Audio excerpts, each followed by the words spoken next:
All right. Hello, everyone. So, persistent entity streaming, replication layer, and beyond. My name is Paul Reindell. I'm Director for Online Technology. And I'm going to show you a little bit insight in our technology for persistent entity streaming and the replication layer. I thought about what's the best way to show you something about that tech. And I thought about putting some technical drawings on the slides, or maybe show video, like we did 2 years ago. But really, the best way to show you how persistent entity streaming works is to give you a live demonstration. And that's what I'm going to do. All right.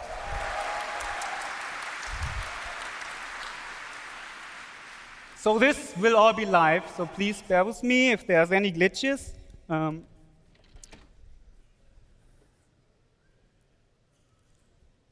So let's keep this rolling. I think I'm supposed to press the button. No, it's already switched. Before we start, a little bit, I just give you a little bit an overview what you see here. Let me set up everything.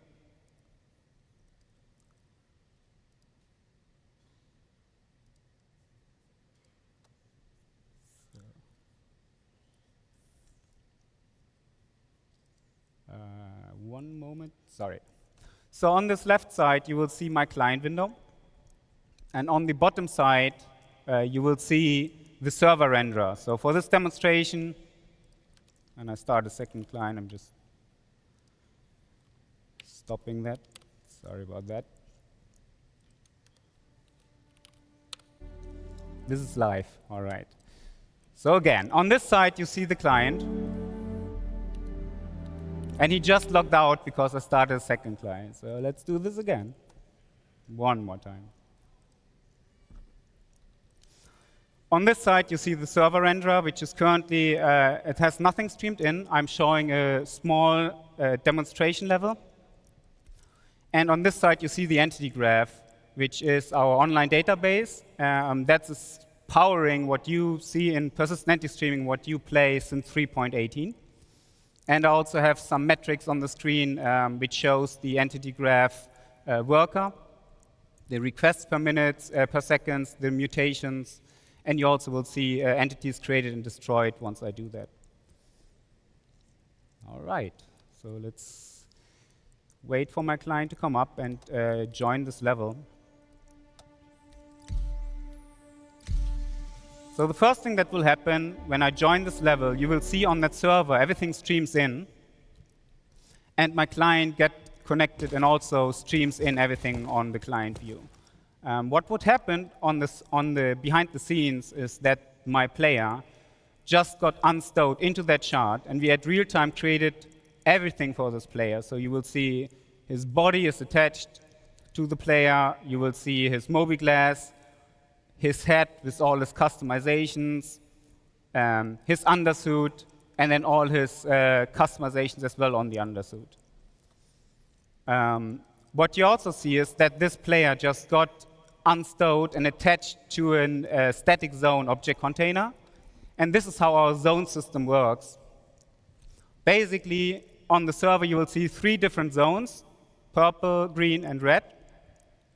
And each zone comes with its own coordinate system and its own physical grid. And this is how we actually, on live, do zone transitions between your ship, empty space, space station, or a planet. And you will see, as I walk between those zones, I will, at real time, update it in that entity graph. And this all happens seamless. So for a client, this is completely transparent. You don't notice that. But this is actually what's happening when you step in or out into a ship. And this is very unique to our engine. No other engine has this zone system. And that allows us to do all the amazing stuff you saw in the videos before, transitioning in and out of planets and go from the smallest scope to the largest scope.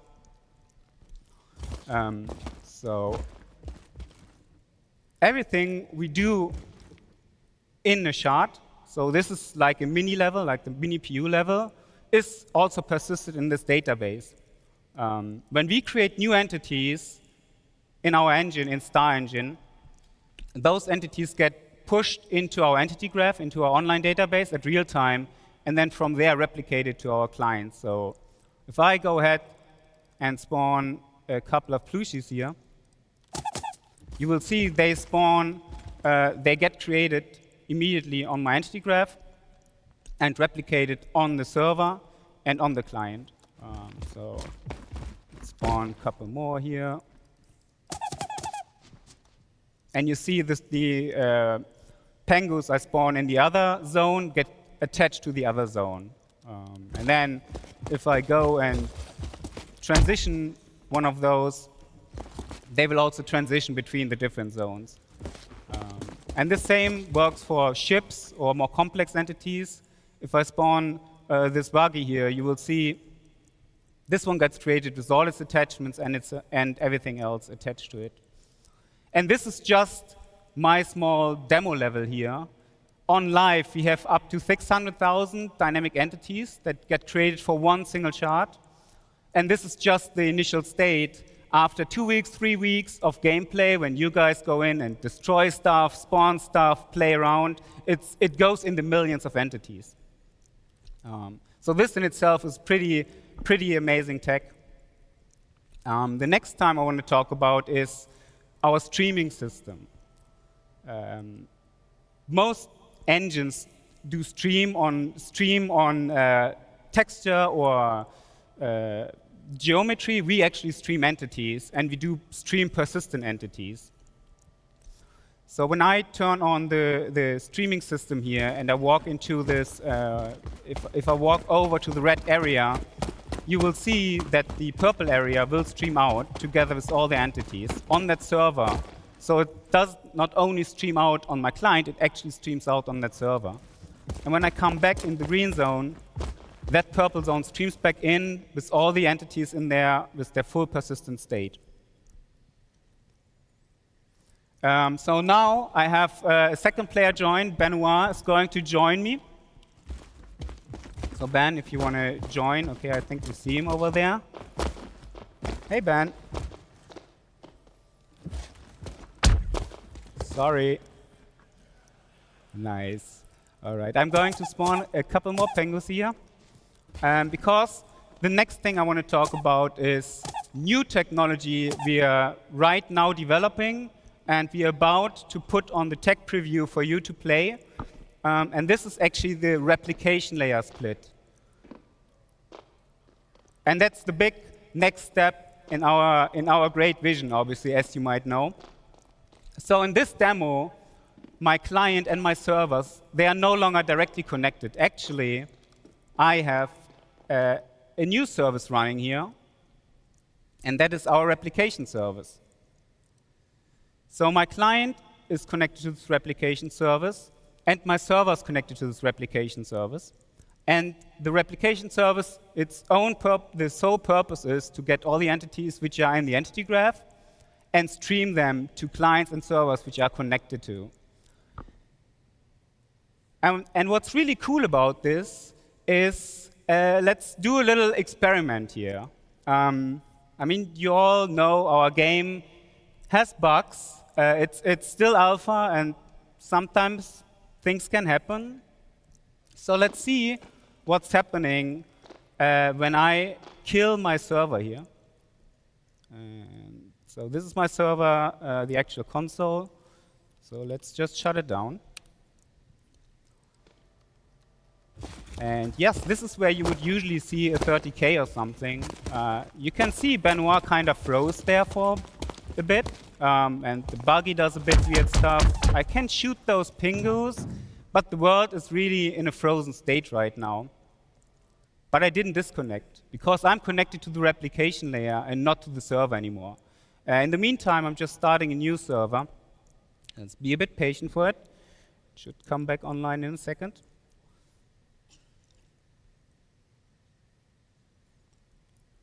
And as you can see, now that the server came back, it restored the state.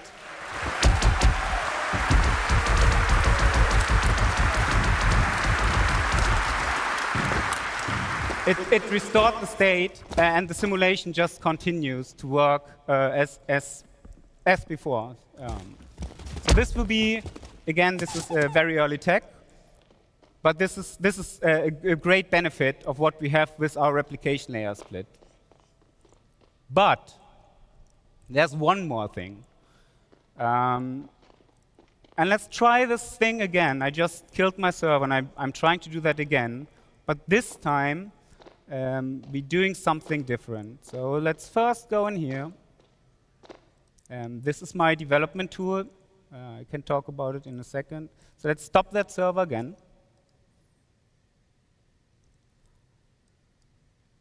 And restart.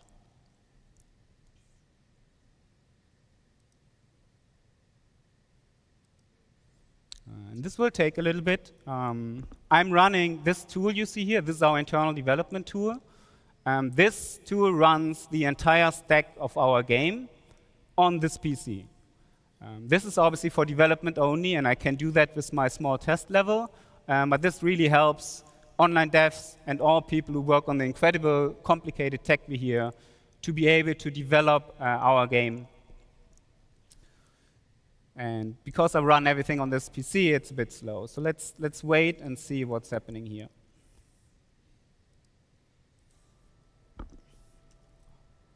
All right.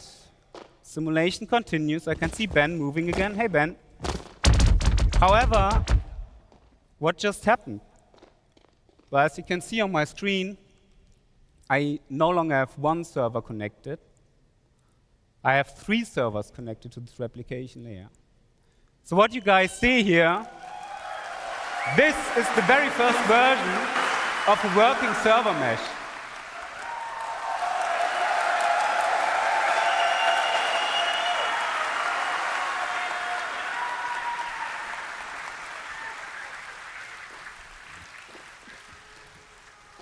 All right. So now I'm going to explain a little bit how this magic works, because it is truly magic. Each server, when it came up and the replication layer realized there are 3 servers, we assigned different zones to those servers. And we said, OK, server 1, you are the authority over the purple area. Server 2, you are the authority over the green area. And the last server is authoritative over the red area. You can still see that those servers have all those entities replicated, but only the entities within their zone are actually authoritative on that server. So while I'm in this green zone at the moment, my entity is simulated on that green server and just replicated on the other server. And now, as I transition between those zones, you will see that on that green server, I just lost authority, and on that purple server, I just gained authority. And because my player was replicated on both servers, this completely works seamless. And again, let's do that a couple of times. You see on my client here, I don't notice anything of that. This all happens behind the scene. And this doesn't work only on me. Let's turn on the zone colors and the object, the authority assignment on the client as well. You can see that even entities, as they transition into the other zone, seamlessly transition to that zone.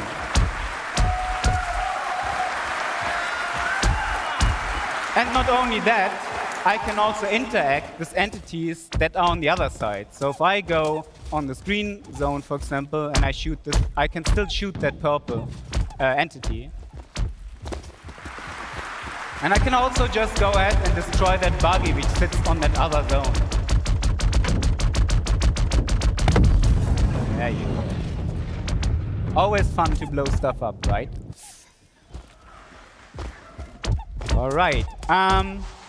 So there's more to this. The first thing I will do, let's spawn a fresh buggy. I just destroyed my old one. When I go into this buggy, I will become part of the aggregate. And that means that now my buggy and myself will transition authority together. And this is how we make sure that my player, while he's driving this buggy, is always authoritative on the same server. So you can see, as I drive around with this buggy between the zones, I will switch between the different servers. All right. But there's more to this. So remember when I turned on the streaming earlier? The same streaming mechanics work here as well. Like, obviously, in this example right now, you can see all those servers, they have all those entities replicated. And it's a little bit wasteful because you have 3 servers, all need to replicate all those entities. And that's where streaming comes into play. I can turn on streaming here, and you will see that suddenly my purple server no longer has the red area streamed in. And the red server no longer has the purple area streamed in. So let's see what's happened when I drive my buggy backwards into that into the red zone. What happens on that purple server? And I just disappear. So right now, on this server, there's only Benoit replicated. And Benoit, if you come to me over in the red area, you will see that now on this server, there's no client at all. And in theory, we could now completely stream out the entire area on that server, or stream in a new area.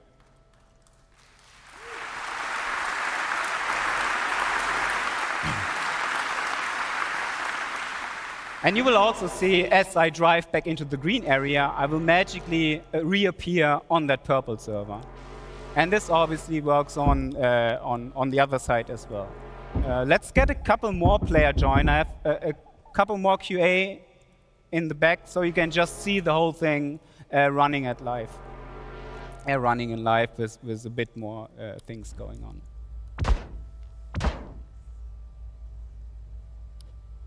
Let me get out of this buggy.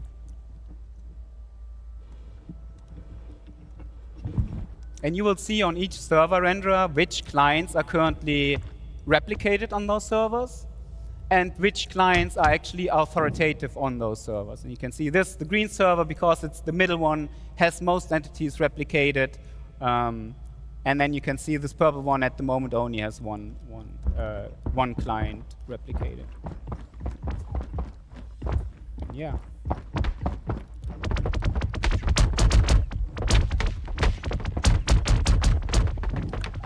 So yes, this is pretty much it.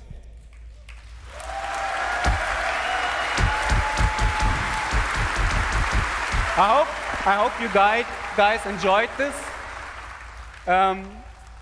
It has been a long time to come to this point, and I just can't put in words how much tech and work we had to put into this. Big shout outs to the network team. Big shout-outs to the online services team. Big shout-outs to Chris to let us doing this.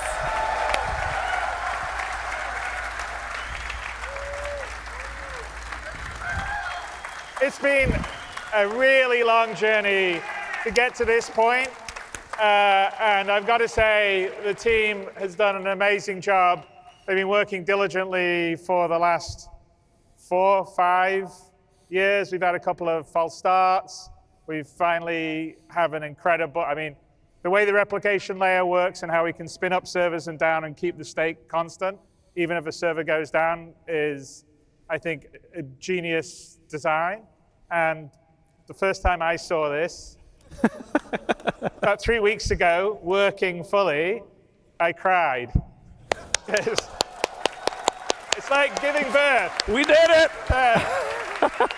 And we wouldn't have been able to do this and work on this kind of tech without all your support. That's right. 100%. Now, you guys and your trust. allowing us to take the time to do it right, to really build it. So thank you. Thank you, guys. So much for everyone, and thank you everyone at CIG that's really worked hard to deliver all this amazing stuff that will be either in your hands now or in your hands very soon. And this is just the beginning of CitizenCon. We got a lot more stuff to show you. Yeah. That's what we need for this MMO, guys. That's what we need. Great demo, by the way. That's good. All right. That was great. Come on, give me a hug. Thank you, guys. Thank you.